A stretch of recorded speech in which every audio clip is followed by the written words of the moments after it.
Halo, selamat pagi anak-anak.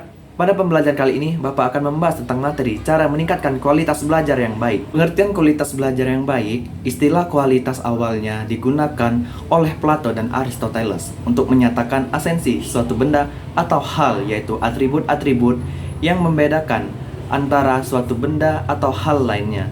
Pengertian mutu dapat dilihat dari dua segi, yaitu segi normatif dan juga segi deskriptif. Dalam arti normatif ditentukan berdasarkan pertimbangan atau kriteria intrinsik dan ekstrinsik.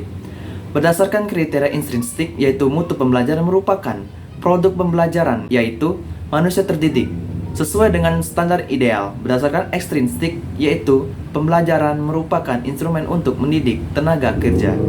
Sedangkan dalam artian deskriptif, mutu ditentukan berdasarkan keadaan, misalnya hasil tes presentasi belajar. Secara umum, kualitas atau mutu adalah gambaran dan karakteristik menyeluruh dari barang atau jasa yang menunjukkan kemampuan dalam memuaskan kebutuhan yang diharapkan untuk yang tersirat. Dalam konteks pendidikan, pengertian kualitas mencakupi input, proses, dan output. Seperti yang kita ketahui, bahwasannya minat belajar itu sangat penting. Tapi jika kita tidak memiliki minat belajar, akan berdampak negatif untuk kita. Apa aja dampak negatifnya? Dampak negatif dari rendahnya minat belajar. Yang pertama, kita akan kesulitan mengikuti pembelajaran di sekolah.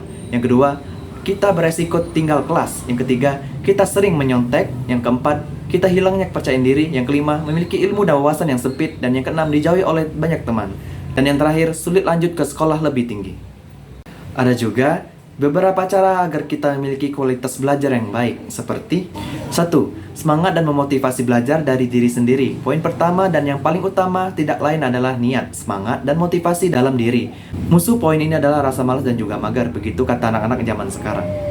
2. Kita harus atur jadwal. Buatlah jadwal seefektif mungkin yang tidak mengganggu jadwal lainnya. Limpahkan fokusmu pada satu taks secara penuh. Jika sudah selesai, boleh kamu mengerjakan taks yang lainnya. Ketiga, berlebihan itu tidak baik. Seperti yang sudah disinggung di atas, yang berlebihan itu tidak baik. Contohnya adalah belajar berlebihan dan istirahat berlebihan. Tuangkan sesuai porsi masing-masing. Padukan juga dengan tanggung jawab yang kamu bawa, maka kamu akan dengan mudah memilih sesuatu dengan porsi yang tepat. Yang keempat, tentukan target. Target dibutuhkan agar rencana dapat berjalan dan tertata dengan baik. Pikirkan target yang membuat kamu semangat untuk belajar. Misalnya, kamu merencanakan liburan dengan teman-teman setelah ujian berakhir. Maka agar liburan dapat berjalan menyenangkan, nilai harus bagus. Atau mungkin target kecilnya adalah karena sebenarnya memiliki target dapat mendorong kamu untuk lebih giat dalam belajar. Yang kelima, bangun vibes belajar senyaman mungkin. Mungkin kamu tipe orang yang suka ngemil saat belajar, maka siapkan cemilan untuk menemani kamu saat belajar. Atau kamu lebih suka belajar di kafe, maka carilah kafe yang tenang untuk kamu belajar. Vibes yang tepat bisa bikin kamu lebih nyaman saat belajar. Dan materi yang terakhir, bagaimana sih cara kita untuk memotivasi diri kita sendiri untuk meningkatkan kualitas belajar kita? Ada beberapa cara yang bisa kita lakukan. Yang pertama, tentukan tujuan. Tujuan menjadi dasar utama penyemangat bagi seorang agar lebih bisa meraih apa yang dia tuju. Tanpa tujuan, maka seseorang memiliki langkah bimbang dan ragu-ragu untuk menjalani apa yang dia tidak tuju. 2. Berpikir positif. Belajar dengan diikuti rasa terpaksa akan membuat diri Anda menjadi malas. Cara untuk mengantisipasi ini yaitu gunakan pikiran yang positif, di mana Anda membayangkan mendapatkan hal-hal yang menguntungkan bagi diri Anda dengan belajar hal tersebut. Yang ketiga, relax. Bersantai akan membuat pikiran Anda menjadi fresh kembali, tetapi bukan untuk terus-terusan bersantai.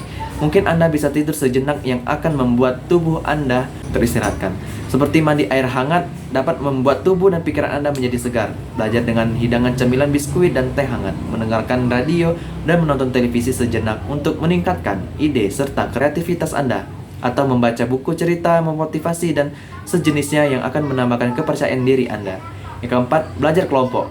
Belajar sendiri terkadang membuat malas jika memiliki minat belajar tetapi menemukan sesuatu masalah yang tidak dapat diselesaikan. Hal ini membuat Anda bingung mau bertanya kepada siapa lagi kalau bukan kelompok. Belajar kelompok akan membuat Anda memiliki referensi untuk saling bertukar pendapat dan juga pikiran, serta aktif berkomunikasi dalam belajar. Cara ini sangat efektif bagi Anda yang sulit untuk belajar jika sendirian. Sekian materi yang dapat Bapak jelaskan terkait bagaimana cara meningkatkan kualitas belajar yang baik. Sampai ketemu di pembelajaran selanjutnya. Bapak ucapkan Assalamualaikum warahmatullahi wabarakatuh.